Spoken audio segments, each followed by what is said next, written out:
Доброго всем времени суток! Добро пожаловать на канал Таро Гадание Инфо. Спасибо вам за вашу поддержку, за то, что вы со мной, за лайки, за подписки, за комментарии. Спасибо. Тема сегодняшнего расклада. Чего ты не замечаешь? Возможно, вам что-то нужно узнать, на что-то нужно обратить внимание, а вы чего-то не замечаете. Для начала, девочки, делаю вашу сигнификацию. Если сейчас срезонирует, вы себя узнаете, значит, смотрим расклад до конца. Один вариант. Какая вы? Какая девочка пришла на расклад? Начинается. Кто-то вам свинью подложил. Ожидали подарка какого-то. Вообще-то карта таки читается. Это авторская колода нашей авторской студии. Эта карта читается, ожидали подарка, но вам как будто бы свинью подложили. Это могут быть конкретно какие-то люди, это может быть стечение обстоятельств, но по факту вместо желаемого чего-то или долгожданного чего-то, да, как бывает, отпуска ждешь, уже напридумывал себе, и билеты купил, да, и тут бабах, вот. И что у тебя случается вообще? Все через одно место идет, через пятую точку.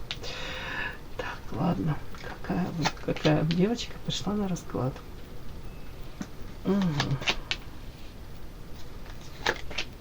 Да. Картина маслом.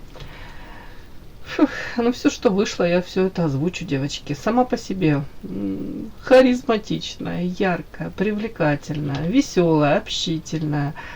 Девушка-праздник для многих, вот так вот изначально вы воспринимаетесь, энергетически наполненная, сама по себе.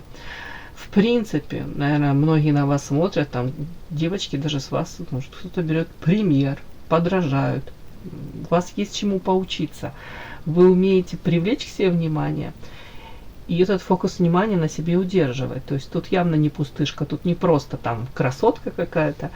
Тут энергетика, харизма, умение себя подать, опять-таки подчеркнуть свои достоинства. Это все сюда. Знаете, всякие эти женские штучки, там нюансики всякие. Но дальше карты вот говорят мне о том, что при всем при этом, тут вот как будто бы, ну, повторюсь, рассчитываете на одно, получаете абсолютно другое. То, что вы получаете, может, в данный момент, ну, сейчас какой-то такой период, вас не устраивает. Вы вообще на другое были настроены. Это карта «Вечная невеста». Ну, я не хочу сказать, что вы по жизни такой человек. Нет, наверное, такой период. Это женщина, в данном случае, это, да, женщина, на вас характеристика, которая всем хороша, тут без преувеличений. И внешние данные, и с интеллектом все в порядке, и навыки, способности, все есть. Но эта женщина как будто бы может слишком чего-то хотеть. Допустим, ну, какую-то работу слишком хотеть, да, заполучить или удерживать, как вам сказать, ну, находиться на этой работе, может быть, повышение, да.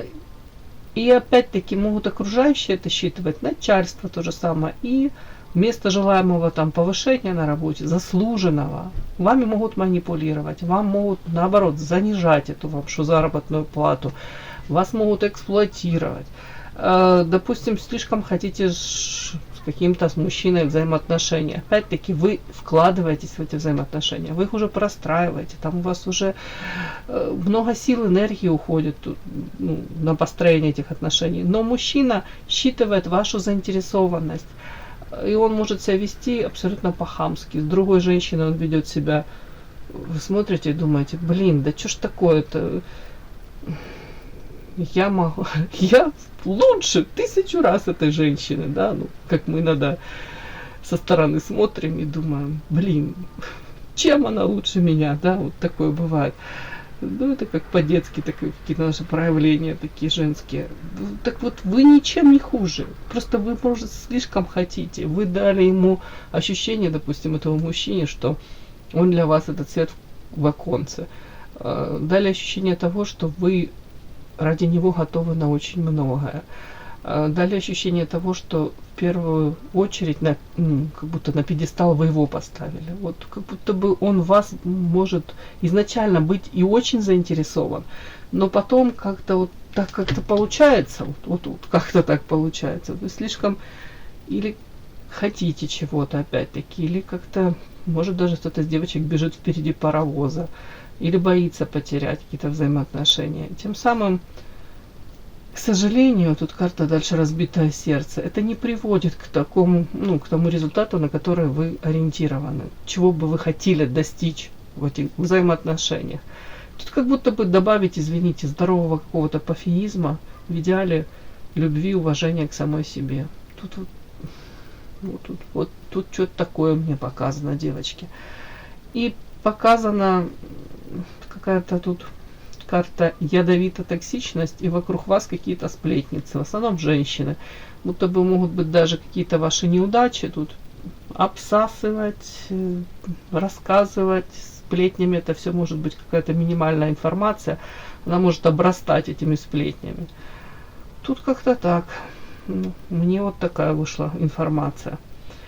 Повторюсь еще раз, вот для себя вы должны это понять. Всем хороша эта женщина. Единственное, она недостаточно себя любит и недостаточно в себе уверена. И недостаточно она,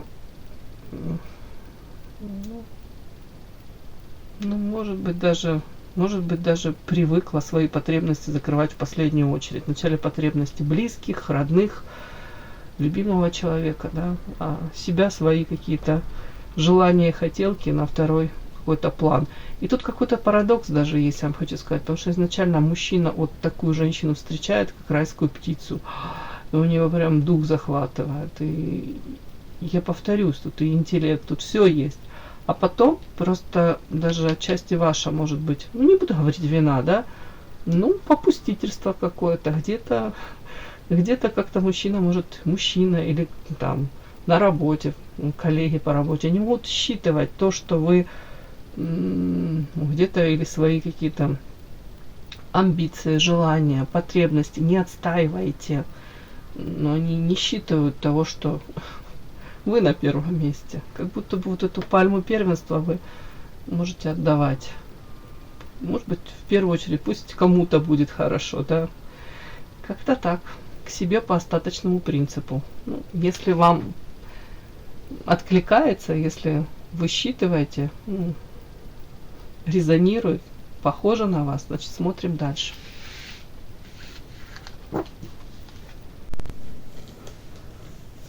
Подпишись на канал и поставь лайк.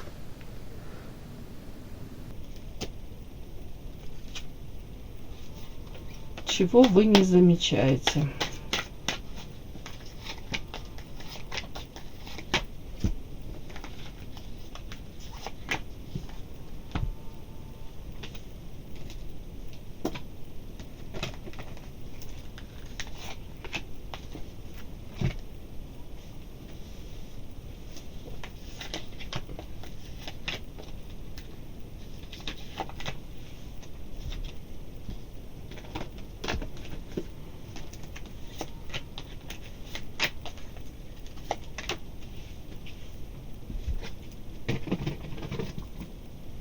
Так, карты полетели. Так, чего вы не замечаете?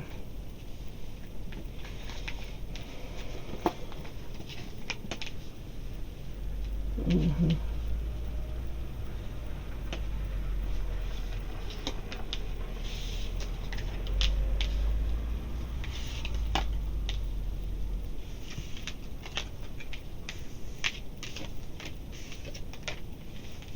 Капец, извините, по-другому не скажу. Из последней колоды, смотрите, какая она у меня огромная.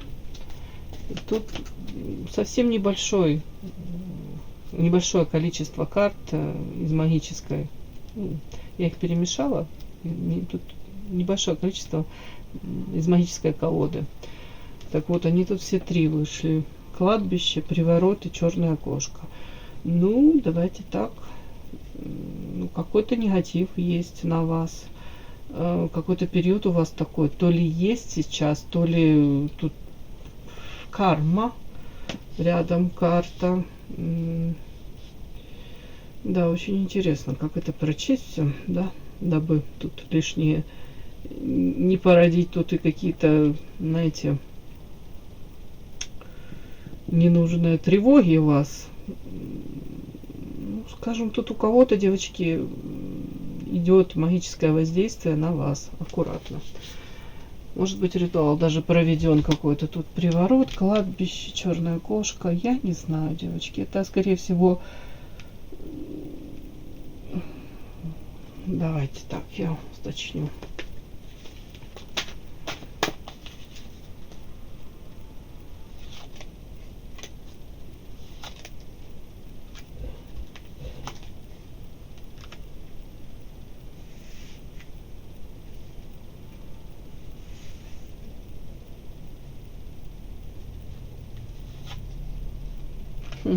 Смотрите, я спросила, у кого, но это скорее в прошлом уже, как будто бы это произошло. Какой-то мужчина, если у вас с ним отторжение произошло, вы разошлись ваши пути дорожки с каким-то мужчиной, у кого-то еще мужчина мог быть не свободен, карта вот кольцо, женатик, то вы могли испытывать какие-то иллюзии по поводу этого мужчины, по поводу чего? Тут карта письмо, его проявлений, то есть может он еще проявится, может отношения к чему-то могут привести. Или сейчас вы можете испытывать иллюзии по поводу того, что может быть с ним у вас получится выстроить отношения, эти отношения закончатся тут, приведут к законному какому-то браку. Да, вот вам показано, почему-то говорят, что это иллюзии ваши, девочки. Этого или не могло быть, или, к сожалению, наверное, ну или к радости к вашей, я даже не могу сказать, к счастью, ну, этого пока мне показано не случилось, и пока как будто не планировал, как вам сказать, пока это не запланировано, что это случится. Почему? Потому что тут какая-то идет магическая работа на этого мужчину, скорее всего, дабы этого мужчину к себе привязать. Тут какая-то женщина делает, его держит приворот. При этом на кладбище приворот, я по-другому не могу сказать. Эта женщина в тени остается. Но если это жена, то это может быть жена. Очень большая вероятность. Сделано так, дабы ни с кем у него другим там отношения не выстраивались. Я не люблю эту тему, вы знаете, я стараюсь на этом не злоупотреблять этим всем. Но тут прям конкретно. Вот этого вы как-то как будто не замечаете. Нужно вам это знать или нет. Ну, вот это про какого-то мужчину. Но это скорее как будто бы уже свершилось. Это как экскурс в прошлое. Опять-таки, тут не замечаете... Вот как мне сразу вот это вот вышло, вот эти вот карты, мне захотелось вам это прочесть вот так.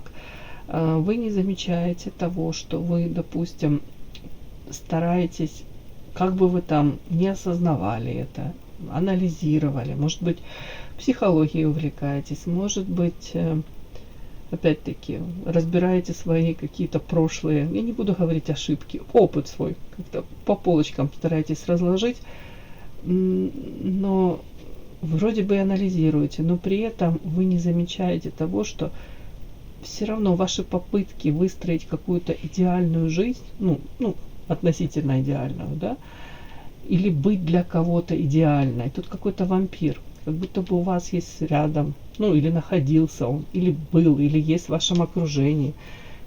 Вот вампир в данном случае, это мужчина, да, тут мужчина, но тут не обязательно мужчина.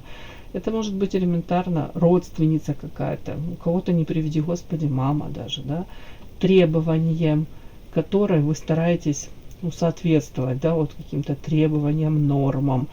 Хотите вы этого, не хотите, скорее всего, наверное, не хотите, но может быть где-то вот по привычке, вот какие-то идеальные там картинка, идеальная там жизнь, семейная жизнь, идеальная.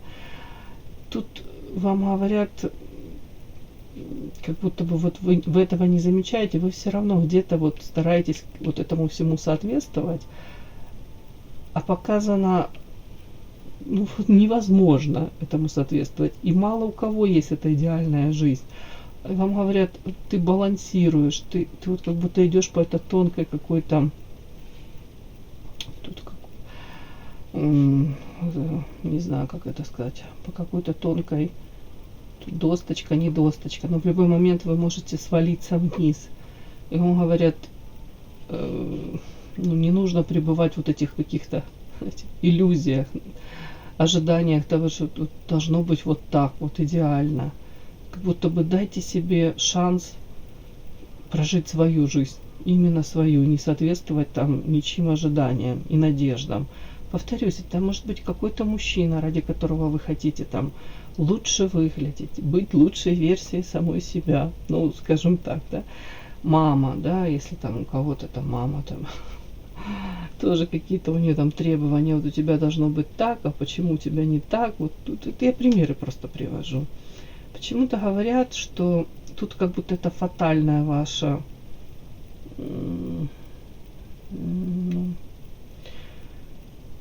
слово крутится, да, на языке ошибка. Ну, в данном случае, как будто бы обратите на это внимание. Потому что это может накладывать отпечаток на всю вашу жизнь. Это может не давать вам прожить свою жизнь. Да, вот это все отыгрывание чьих-то ожиданий, надежд, опять-таки навязывание каких-то идеалов, навязывание каких-то норм, требований социума. Тут как-то все равно вот вы как балансируете. Другими словами, вот вы не замечаете того, что, может быть, сами себе эти крылья и подпиливаете, да? Если можно сказать, как это, подрезаете, да? Когти подпиливают, подрезаете.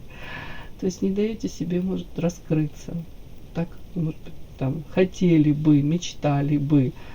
Ну, вот это, может быть, вас где-то даже это останавливает. Может, неосознанно.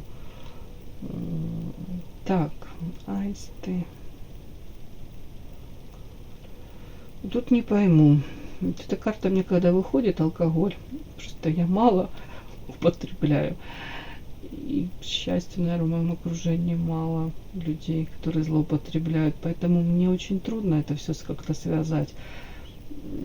Чего не замечаете? Аист, алкоголь. Ну ладно, я уже так скажу, да, знаете. Потому что, как говорят, в чужом где-то в этом глазике. Как это? В общем, когда у другого человека ты это все видишь, а в своем глазике ты бревна не замечаешь, да? Что-то какое-то есть пословица. Так вот тут может быть тоже, чего не замечаете. Аист это все-таки детки, семья, алкоголь. Ну, может, обратите внимание, чего не замечаете. Может быть, у кого-то начало, кто-то там, может, с родных, близких. У кого-то и детки, детки могут быть взрослые, могут быть свои проблемы, пытаться разрешить, ну, при помощи алкоголя, будто бы выход в этом видеть. У кого-то это вот, может быть какая-то такая жизнь веселая, как бывает, да, молодежь особенно. Ой, боже мой, я уже говорю, как это старая бабка какая-то, ну правда, у меня что же была бурная жизнь.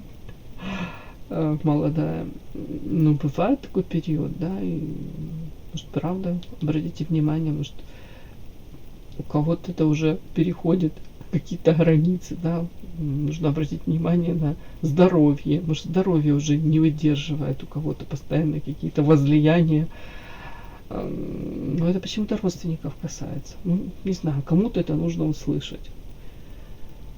Может быть, как предупреждение. Вы не замечаете, может быть, кто-то там где-то злоупотребляет, и это уже переходит в какой-то хронический, как это сказать, хроническую форму. Так, а у кого-то, если подряд все прочесть, девочки, вот тут карма, алкоголь, аисты, можно тоже так прочесть. У кого-то, кстати, это может быть как наследственность. То есть, вы знаете, там в роду там были, допустим, дедушки, там дяди, там папы, ну не обязательно папы, в принципе. И вы знаете, может, проблемы были с алкоголем. И вот живете себе, жили, не тужили. Может, это и вас касается как-то. Ну, я повторюсь, или очень близкого какого-то тут человека, аисты. И вы думали, вот хорошо, меня это миновало. Это ужасная участь, или моих близких, родных, это как-то нормально, слава богу, никто не злоупотребляет. А тут вот вам просто говорят, аккуратно. Это может опять-таки это какая-то наследственность, это предрасположенность. Вот опять-таки, если некоторые там могут каждый день там выпить рюмочку, стаканчик, да, вина, и все нормально, это ни в какую хроническую форму не переходит и дальше не развивается. А для людей, у которых есть предрасположенность, это может быть чревато. Ладно, не хочу больше на этом акцентировать, больше зацикливаться на этом, но вы поняли. Почему-то это вот как будто не замечаете вы чего-то. Вот такого вот. Алкоголь, злоупотребление чем-либо может быть каким-то запрещенным. Ну, опять-таки не буду эту тему развивать дальше. Тут что-нибудь еще вы тут еще не замечаете, девчонки? Не замечаете.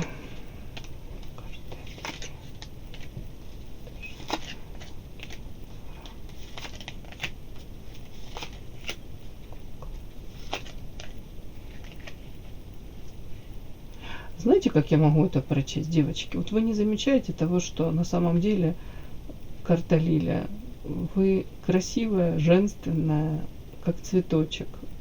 Есть чему радоваться на самом деле. А чего не замечаете, тому, что у вас есть потенциал, есть куда расти. В принципе, как будто бы живи и радуйся. А может быть, тут написано какие-то душевные муки, игра, ну, тут дальше написано, да? Вышли карты, душевные муки, игра, скука, бездействие, сущность. Это история о том, что, скорее всего, девочки, не умеете в полной мере радоваться тому, что у вас есть. А опять-таки, можете, если у кого-то там семейная жизнь уже длительное время, да, тут какая-то рутина, может быть, скука. И хотелось бы разнообразить жизнь. Карта игра, но при этом у кого-то еще есть ощущение того, что душевные муки, если был опыт там влюбленности в какого-то человека, который мог принести, опять-таки, наряду с яркими переживаниями, тут, может быть, такие же были эти, как это называется, как откаты, да, я имею в виду, что потом настолько же это болезненно было. С одной стороны, вам хотелось бы такого чего-то яркого, с другой стороны, вы прекрасно понимаете, чем это может закончиться. Тут как будто бы вот не замечаете того, что где-то вы сами свою жизнь, опять-таки, как будто бы не стараетесь разнообразить, не стараетесь даже, тут каждое бездействие. Тут как будто бы ждете чего-то, ожидаете, что должно что-то яркое, классное в вашей жизни случиться. В полной мере тут даже кто-то осознает, что рядом с какими-то такими там фееричными, яркими там мужчинами, с ними, конечно, все это здорово, весело, задорно, может быть яркий секс, там веселые приключения, но потом очень часто вот эти душевные муки какие-то потом присоединяются, да, разного рода. Как будто бы вы все это понимаете, но при этом карта бездействия. Будто бы все равно чего-то ждете. Вот так вот, как будто бы. А вам говорят, вот вы не замечаете того, что вот тем самым вы как будто бы свою жизнь, ну, отчасти, ну, можно сказать, где-то даже делаете более серой какой-то. По идее, нужна яркость жизни, да? Организуй. Идите с подружками, ну, не знаю, как минимум в парк. Как минимум, уж не знаю, если вам интересно, выставки какие-то, там театр. Это не настолько много денег, да, из вашего семейного бюджета вытянет. Там, ну, у каждого какое-то свое хобби, общение. Может быть, элементарно созвонитесь с какими-то своими знакомыми, подружками, с которыми вы давно уже не общались. Может, общее что-то найдете, вдохновитесь чем-либо, опять-таки, на какое-то творчество это вас подвигнет. Тут вот такое что-то как будто бы между строк говорит. На самом деле, не замечаете того, что у вас очень много есть чему радоваться можно, наслаждаться жизнью. Тут вот как-то так. Все, мои хорошие, такой сегодня у меня был расклад. И да, не забудьте подписаться, кто еще не подписан. Подписка, лайк, колокольчик, можно комментарий. Но те, кто уже подписаны и все это делают, большое вам спасибо. Умнички.